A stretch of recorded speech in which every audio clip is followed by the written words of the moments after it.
Kenya Airways will only resume full operations by Friday this week.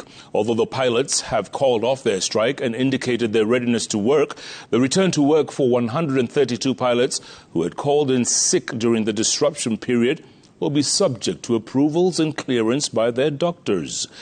Our very own Chemtai Goin has more.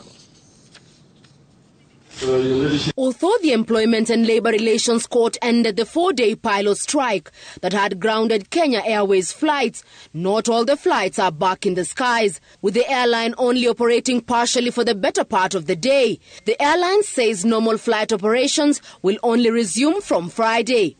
As the airline crunches the numbers to ascertain the losses incurred after the industrial action, the management says the return to normalcy will not be a walk in the park and will require double effort, with the airline's chief executive Alan Kilavuka signalling possible changes in the coming days. Pilots who have indicated their willingness to resume their duties now await to be scheduled.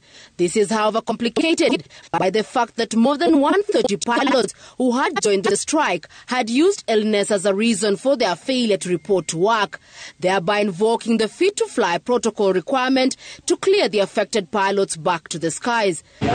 The airline has also put in place measures to facilitate travel for passengers who were stranded following the pilot strike, linking the passengers to connecting flights through different African countries.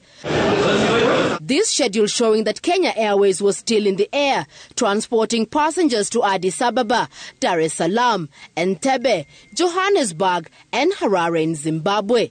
Passengers flying to London will depart Thursday at 2 in the morning. At the Jomo Kenyatta International Airport, long queues witnessed at the commencement of the strike have died down. The tent erected to cater for those whose travel plans were disrupted has only a few passengers, as most have either departed or are in the hotels waiting for the scheduled flight time.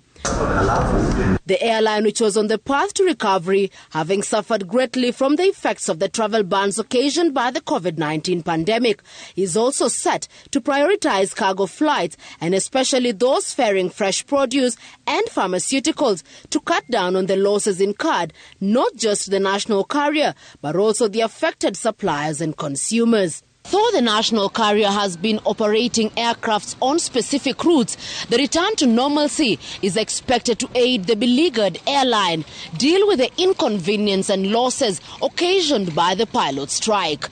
Chemutai Goin, Citizen TV at the Jomo Kenyatta International Airport, Nairobi.